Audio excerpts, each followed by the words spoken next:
Bueno, pues hemos llegado al miércoles y tenemos a nuestros colaboradores y amigos, los periodistas ilicitanos, con los que vamos a intentar analizar alguna de las actualidades. Hay pocas noticias que dar durante estos días porque evidentemente nos hemos centrado en la Semana Santa ilicitana. Ayer mismo se daba ese balance, ese recuento de 400.000 personas, los datos de la Semana Santa, el impacto económico que ha tenido en la restauración y en la hostelería con bastante ocupación hotelera, según dijo la concejal de Turismo, y lo importante, con incidencias cero en lo que se refiere a los dispositivos de seguridad de la policía local. Y por lo que dijo el presidente de la Junta Mayor de Cofradías, tenemos Semana Santa garantizada porque hay muchos jóvenes y las cofradías y hermandades no han tenido ningún problema para conseguir costaleros este año. Bien, pues hay imágenes que merecen la pena comentar con los invitados de hoy. Abrimos plano y se encuentra con nosotros Fernando Ramón, bienvenido. Gaspar Maciá, buen día. Buen día. Y Miguel Molina, buenos días. Buenos días. Bueno, todos habéis estado aquí, no os habéis ido de vacaciones, algo que agradezco, que no os hayáis ido de viaje, para poder analizar lo que ha sido la Semana Santa ilicitana. El futuro está garantizado y lo que hemos vivido nosotros, ¿no?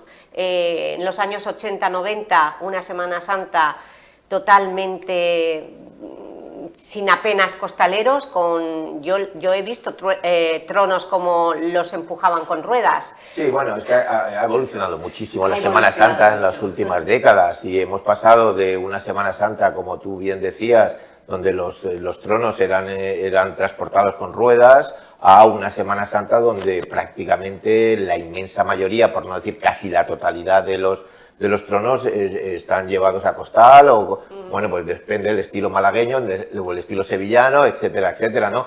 Y bueno, eso también ha llevado a que muchísimos jóvenes se impliquen porque las cofradías en un momento dado necesitaban ese número de personas para trasladar esos tronos.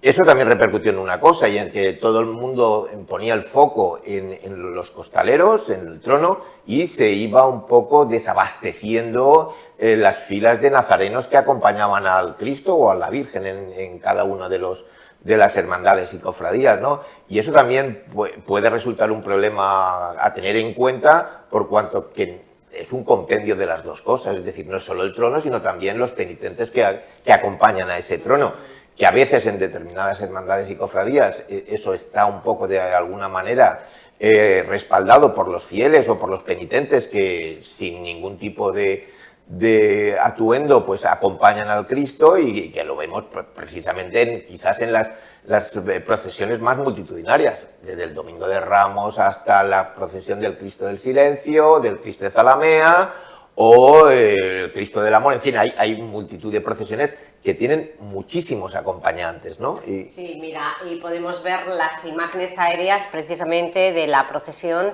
del silencio, del Jueves Santo. Ahí tenemos es el encuentro de la paz, sí, creo. sí, este es el Encuentro de la Paz, que por cierto tuvimos también al presidente de la Generalitat allí en la Plaza de Baix. Pero por ejemplo, estas imágenes, vosotros estabais, Miguel, tú eras una de esas velas. Correcto. 50.000, según el balance que nos dieron, velas encendidas. Es muy probable, sí, la cantidad cada año es complicado salir, es muy lento. Mira qué bonito. Sí, no, es muy bonito, es precioso. La verdad es que hay que agradecer, como comentabais al principio, la participación de la gente joven, esa nueva generación, que gracias a ellos pues están sucediendo muchas cosas, no solamente en temas de Semana Santa, sino en temas solidarios. Es una generación muy solidaria y, por tanto, crean o no, participan, colaboran y hacen que las fiestas, las tradiciones, pues tengan ese empuje que necesita para que Elche esté en el mapa, ¿no? En Semana Santa, los moros y cristianos, y en lo que haga falta, porque cuando hay que estar, están.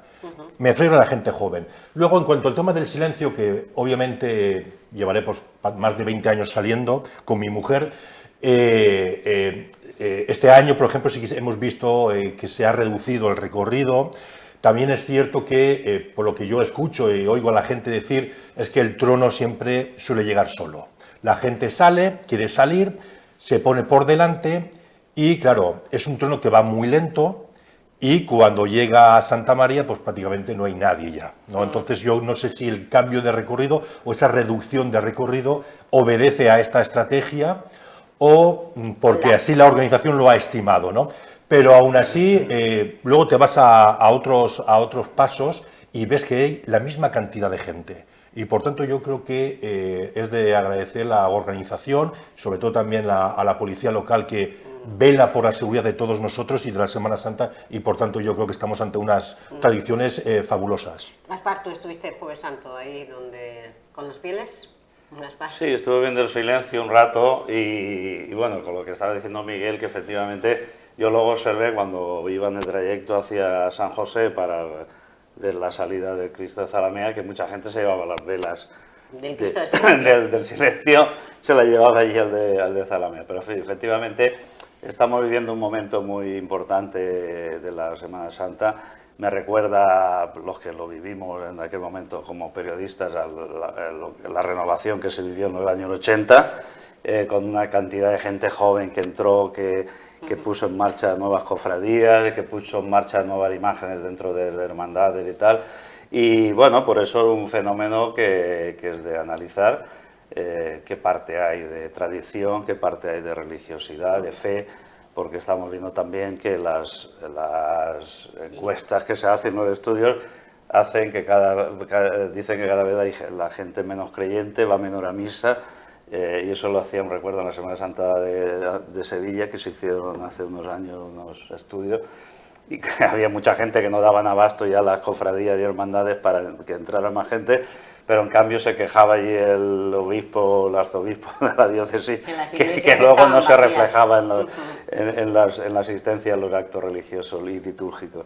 Pero bueno, en cualquier caso era un atractivo más para Elche. Aquí no tenemos el atractivo que puede tener Crevillent, por ejemplo, con las imágenes de Bellliure, que puede tener Murcia con los salcillos, pero en cambio sí que se ha sabido regenerar y potenciar la Semana Santa ilicitana y convertirla en un punto de atracción y de ingresos también económicos para todos los que están involucrados, porque claro, no solo son restaurantes y bares y demás, sino pues gente que trabaja en todas las vestas, en todo lo que conlleva las flores, y eso es lo importante. En cualquier caso, yo también creo, no sé si ya existe en fin, habría que mirar un poco lo de los caramelos, porque claro, al final hubo una época en que creo recordar que incluso se llegó a prohibir que se repartiesen caramelos, sí. Y eso ha vuelto. Entonces claro, los críos pues se ponen con sus bolsas ahí delante en las primeras filas para que les echen caramelos y tal, y no sé si está reñido eso un poco con la religiosidad, el recogimiento que en fin, que se pretende trasladar. Vaya, decir, podemos abrir una cosa, el debate de caramelos. Y bueno, y soy de los que estuve con mi nieta recogiendo caramelos. Claro. Pero bueno, quiero decir que es una cosa que me chocaba, porque recordé que en algún momento, en esa época de los 80 y tal, se hizo hincapié en que no se podía convertir aquello en una charanga, por decirlo de alguna forma, ¿no? Sí, sí, sí. Entonces, pues bueno, a ver, la Junta pues debería estudiar estos procedimientos, aunque sé que tampoco a lo mejor hay determinadas cofradías que lo tienen perfectamente regulado y nada más que entregan esos caramelos el domingo de las Aleluya, el domingo de Resurrección. Son fechas muy concretas. Claro, que además tiene otra cuestión muy festiva, ¿no? Claro. Entonces no tiene mucho que ver. Sí que es cierto que hay determinadas cofradías que lo tienen, vamos, terminantemente prohibido, y lo único que hacen es repartir algún tipo de estampita del Cristo o de la Virgen que acompañan a esa cofradía. Bueno, y abrimos ahora, no sé si es ha representado un reto, la verdad, para los periodistas el informar sobre la trenca del guión. Vamos a ver la ceremonia, porque finalmente se rompió el guión, pero no por donde se tenía que haber roto. Esa es la noticia, ¿no? Bueno. Se supone que eso conlleva un significado no demasiado bueno, pues no demasiado buenos augurios para el año que viene, ¿no? Porque según la tradición, depende de cómo se rompa el guión, pues vamos a tener mal año. Yo supongo que esto, bueno, pues quizás vendría más vinculado al tema de las cosechas agrícolas, con el tema de la climatología, etcétera, etcétera. Pero bueno, ese rito y esa tradición que todos los años se celebra en la plaza de Valls a la llegada bueno, de la Virgen de los Dolores y demás, pues evidentemente si ese rito no se cumple adecuadamente, pues claro, pues de alguna manera nos pueden venir después, cuando nos vengan mal dadas, diríamos, es que el guión no se trencó B. Exactamente, no se va a trincar. No se va a trincar B. Ahí vemos, bueno, nosotros lo podemos ver, la gente que estaba en la plaza, vosotros estuvisteis en la plaza, porque todas las autoridades y cofrades... Yo estuve en la plaza, pero estuve viéndolo a través de vuestra retransmisión, Claro. porque A través de la tele, sí. era imposible. Hombre, porque eso es otra, la gente se queja de que, fíjate cómo se ponen todos los cofrades y todas Claro. las autoridades, se ponen delante de la gente que ha adquirido entradas. Claro. Eso, vamos a ver, yo para mí el guión no se rompió el adorno tal, el guión, el palo con la bandera, que toda la vida se ha roto por la mitad. Claro. Y si no se rompía por la mitad, pues no se rompía. Entonces, en este caso se rompió la cruz, que era un aditamento superior, el remache final. el remache final y tal, pero bueno, otros años no se ha roto, tampoco vamos a regalarnos las vestiduras. Pero claro, el guión se rompe por la parte central del palo, que ya está preparada para que con un movimiento brusco se rompa, o incluso algunos años, algunos trencaores o trencahoras, en vista de que estaban tal, le han dado un golpe en el suelo, como pasó creo que en esta ocasión, y se rompió por la mitad, ¿no? Entonces, pues bueno, era un poco... no era ortodoxo que se dé un golpe. Hay que hilar... Vamos a ver, tiene que durar siglos, ¿no? O eso irá renovándose. No, eso se puede renovar, el palo ese tiene ya una Estará bastante Sí, roto, está ensamblado. Claro, O sea, está el ensamblado guión para que está se ensamblado en dos partes, que además, mientras que se está de alguna manera realizando el recorrido, está atornillado para que no se caiga en ningún momento y sea más fácil su traslado. En el momento de lo que es la ceremonia, ese ensamblaje se quita y entonces es mucho más fácil que con los movimientos ese ensamblaje se ceda y caiga. Hay que hilar muy fino para saber si eso realmente se ha cumplido a tradición o no. Obviamente es un elemento decorativo. ¿El elemento decorativo pertenece al bastón que se tiene que romper por la mitad? Pues ya cada uno que lo interprete como quiera. Para mí no se ha roto, obviamente, no se ha cumplido. Pero bueno, es decir, bueno, lo daremos, no sé el protocolo lo que dice, pero no sé. Lo daremos por bueno, para Sí. no ser agoreros, le diremos, bueno, una mini Porque, vamos a ver, una no mini trenca. nos podemos permitir, Elche se puede permitir el lujo de tener en 2027 un mal año. Lo digo porque tenemos a la vista, por ejemplo, PLD Space hoy daba la noticia de ese préstamo con el Banco Europeo de Inversores de 30 millones de euros para el lanzador Miura 5. Ahora que estamos mirando más al espacio, La luna, sobre todo la luna. la Caraculta, que ya han regresado, están de regreso, la pregunta es, ¿nos podemos permitir en 2027 un mal año? Ninguna administración Porque hay pública... muchos proyectos, el mercado central se tiene que terminar. En realidad empieza el año a partir de ahora. Sí, es de Semana Santa a Semana Lo bueno que tenemos es que llega hasta Semana Santa del año 2027, que además vendrá muy adelantada, porque si mi calendario no me ha jugado una mala pasada, el día de San José será será el viernes de Dolores y el domingo de Ramos el día de la primavera, el 21 de marzo. O sea, viene muy adelantada la Semana Santa del próximo año.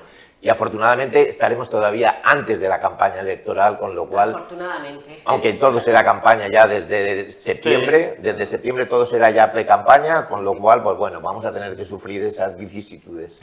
Ninguna administración pública se puede permitir el lujo, y menos en el año electoral, de tener un mal año. Pero lógicamente siempre suceden cosas y hay cosas imprevisibles, como ha pasado ahora también en las últimas obras.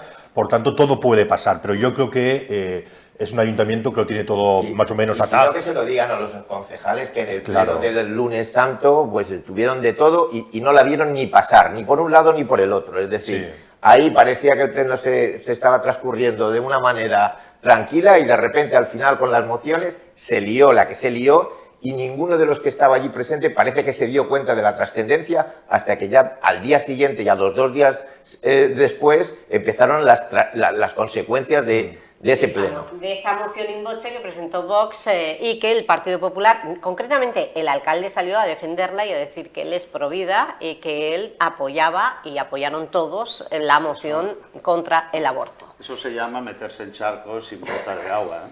porque tampoco, vamos, una moción con toda la carga ideológica Pero tal. contra la eutanasia, contra la Entonces, claro, al final ahí cometió un error el Partido Popular grave, y el alcalde también, haciéndose portavoz de esas posturas extremas que hoy en día apenas tienen eco en la sociedad, ¿no?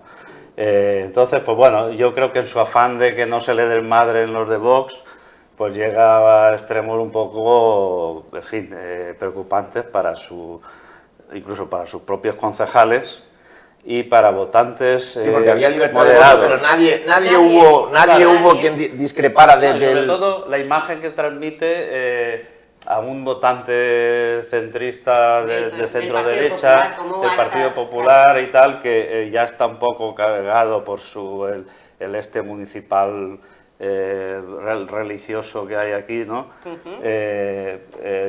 Entonces, pues al final, pues esto acrecienta un poco las dudas sobre que, bueno, se pueda gobernar tranquilamente sin meterse en estas situaciones que no conducen a nada, conducen a salir en los informativos de toda España y tal, y a defender unas posturas que hoy en día pues son minoritarias y que, bueno, el propio PP, claro, lo peor vino que el propio PP salió con sus cargos, el secretario general y tal, diciendo que, bueno, que el PP está contento ¿no?, con la ley que hay y que el Constitucional se ha pronunciado y tal.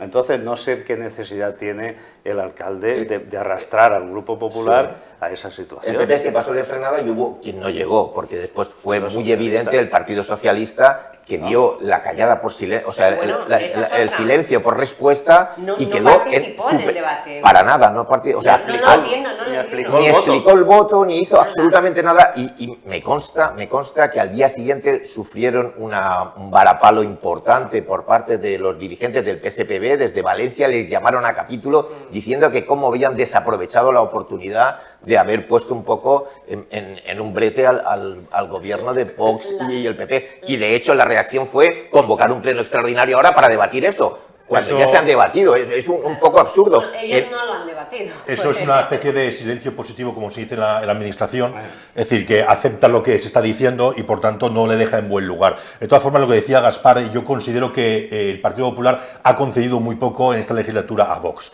Y mira que Vox tiene mucho poder dentro de la administración, en esta y en muchas otras. Por tanto, sí que es cierto que aquí Pablo ha dejado muy mal al Partido Popular y a sí mismo, pero tampoco ha concedido tanto en estos 3 años de legislatura a su socio de gobierno, que podría haber hecho muchísimo más y de forma más independiente. Pero yo creo que al final el Vox se ha fusionado con el Partido Popular, y porque haya concedido esto, que no queda bien para la ciudad, yo creo que tampoco tiene mucha importancia. Quizás no ha hecho muchas concesiones en cuanto a la gestión, es decir, en cuanto a los proyectos o en cuanto a poder dirigir algún tipo de política determinada, pero en cuanto a cuestiones ideológicas, yo creo que ahí el Partido Popular no ha sabido frenar los embates de Vox, porque Vox siempre ha ido a su terreno y de hecho le ha puesto en más de un brete. Acordémonos de los debates de las famosas, LGTBI, de las famosas cuestiones en las que Vox ha marcado el camino al PP, y el PP en alguna ocasión se ha desmarcado, en alguna ocasión ha dicho, pues no, yo me abstengo, yo no voto con vosotros,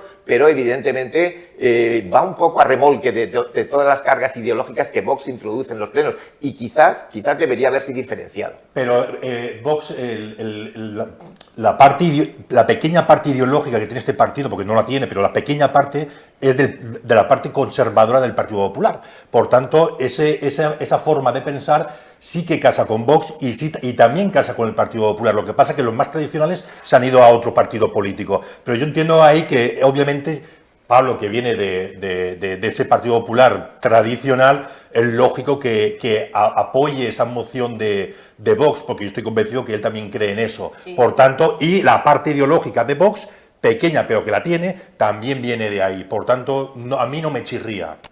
Además, él habrá hecho a lo mejor pienso yo, un control de daños y dirá, bueno, esto dentro de mi línea y tal, pues bueno, es una cosa más, tampoco va a levantar ampollas, pero como digo, yo creo que el principal apoya a lo mejor en el electorado más fiel, pero en el electorado ese que va más flotante. El no ideológico. El no ideológico. Esto pues levanta sus recelos, indudablemente. Claro, al final dice, yo lo que quiero es sacar adelante mis proyectos y que Vox me apoye, digamos, el núcleo duro del programa de gobierno.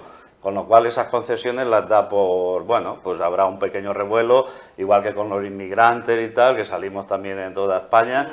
Entonces, bueno, pues es un desgaste. Pero claro, pues al final, si valoras la imagen de una ciudad o de un país, pues eso son cosas que también van calando, ¿no? Y no tenemos tiempo para más, y quería una pincelada del mercado central, porque también ha sido noticia el encarecimiento del proyecto y la demora también. No se va a poder inaugurar no se va a poder inaugurar en julio. Todo el mundo que pasa por el mercado sí, acabo de pasar ahí, digo, vamos a ver. En diciembre se podrá inaugurar. ¿No habría sido más fácil derribar? Por supuesto. Sí, claro, vamos, yo creo que yo me quedo, como dice Gaspar, ¿ves la imagen ahora mismo? Sí. Un esqueleto ahí en medio de la ciudad. Y todas las vigas tienen vigas de hierro al lado, o sea que lo que había no servía para nada. Nada, para nada. Era un edificio que no tiene ninguna relación emotiva, que yo creo, con ningún ilicitano de... Que podían haber conservado, la fachada, pues la conservan, si lo van a hacer con riesgos del progreso, es decir, ellos desmontan la fachada, derriban todo. Claro. Es verdad que ahí yo creo que el principal escollo es un poco el tema arqueológico, el de los baños árabes y demás, con el proyecto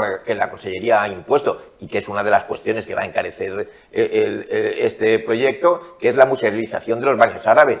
Pero bueno... es lo mejor que hay ahí. Claro, efectivamente. Toda esa plaza, lo único de valor son los baños árabes. Claro, entonces, pues bueno, dices tú, no, yo creo que el proyecto derribamos todo, conservamos las fachadas, lo volvemos a construir, que es mucho más rápido, más económico y más ágil. Entonces, pues en ese sentido, yo no sé hasta qué punto... Yo no soy un técnico, ni arquitecto, ni nada por el estilo, pero me da la sensación de que la gente, cuando está viendo lo que hay, y diciendo, madre mía, lo que estamos haciendo, Lo que estamos haciendo no, lo que vamos a pagar. Un 43%. Claro, por eso estamos haciéndolo, porque vamos a pagar lo que no está en los papeles, vamos. Es que el problema de todo esto es, lógicamente, cuando se hace una obra o hay los políticos, hay cosas que no pueden controlar y siempre suceden cosas que encarecen, y esto es normal en todas las legislaturas. Pero sí que es cierto que, claro, 3,1 millones de sobrecoste, cuando, como bien dice Fernando, se tira al suelo y a lo mejor sale hasta más barato. Es decir, parece que este equipo de gobierno no le tiene mucha simpatía al dinero público, es decir, y lo pagamos todos nosotros, porque el gasto es descomunal. Es decir, no hay ningún control en el gasto. Sí que hay un control, pero sí que es cierto que el coste que estamos pagando de esta legislatura es bastante importante. Y recuerdo nuevamente y rescato esa frase de Manuel Alarcón, que ya lo dije una vez aquí, no es un milagro, son tus impuestos. Es decir, se están haciendo muchas cosas y es verdad, pero un equipo de gobierno responsable con el dinero público podría hacer todo lo que está haciendo ahora este equipo actual. Esa es la gran pregunta, porque en municipios de alrededor, en los presupuestos de este año, no lo han podido incrementar, incluso algunos lo han recortado. Por tanto, es decir, claro que se pueden hacer muchas cosas y se va a hacer más, pero ¿a qué coste? ¿A qué precio? ¿De deuda pública? Así, entonces, o nos sobra el técnico o nos sobra el político. Uno de los dos. Porque si vamos a tirar sin ningún tipo de problema, es decir, aquí sobra alguien. No, pero yo creo que nos sale muy caro. Yo creo que allí la responsabilidad... En parte es cierto que es del político que gestiona, pero también yo creo que ahí los técnicos de alguna manera no han sabido ver venir la jugada. Es decir, nadie ha previsto que eso podría estar en tan mal estado como se ha demostrado cuando se ha empezado a escarbar y se han empezado a hacer la obra. Evidentemente eso nace con unas características técnicas que evidentemente tenían que ponerse en marcha cuando el proyecto se empezara a ejecutar, pero evidentemente, y sobre todo, venimos de un proyecto muy polémico de muchos años atrás, que eso era pues una especie de dinosaurio dentro de lo que es el centro histórico, y que habría que remediarlo como sea. Y eso es lo que ha pretendido también el alcalde. Lo que se ha encontrado es con lo que no quería o que pensaba que podía pasar, y es que se han dado cuenta que al final los técnicos que valoraban mucho el edificio del Mercado Central diciendo, pero bueno, ¿qué valor tiene esto? ¿Qué valor tiene esto? No, todos los pilares tienen su viga nueva de hierro porque no aguantan. Es decir, que todo eso... Pero claro, al final el dinero, como comentaba Miguel, hay que verlo bien. Yo pasé ayer precisamente por el entorno del Corazón de Jesús, donde se están cambiando aceras, como Ruperto Chapí y tal, y luego hasta José María Buch, también parte de ellos, dice, hace falta cambiar todas las aceras cuando realmente estaban bien? Entonces, claro, en José María Puig tienes 3 tipos de pavimento de aceras en pocos metros, porque claro, cada vez son distintos y tal, ¿no? Entonces hay obras que son necesarias, poner árboles, el alcalde quiere poner árboles, toda la calle se ha puesto árboles, igual que también en la zona de la Plaza de Barcelona cuando se ha reformado, y me parece bien que se pongan árboles, que se pongan los que tengan que ponerse, no plátanos de esos de sombra en todos los sitios, que igual no son... Pero tiene que ser más equitativo por toda la ciudad, porque te vas al Huerto Montenegro y eso no es un parque, eso es una selva. No tenemos ya más tiempo, tenemos a la portavoz de Gobierno y concejal del Partido Popular, Inma Mora, concejal de festejos, esperando para precisamente ahondar en el balance de Semana Santa. Gracias, Fernando Ramón, gracias, Gaspar, gracias, Miguel. Miguel, no te vayas, no me voy, porque tú hoy también eres protagonista dentro de unos minutos por el lanzamiento de su libro, pero de eso hablaremos, el tercer libro, de eso hablaremos en unos minutos. Venga. Antes, el balance de Semana Santa por parte de la concejal de festejos, Inma Mora.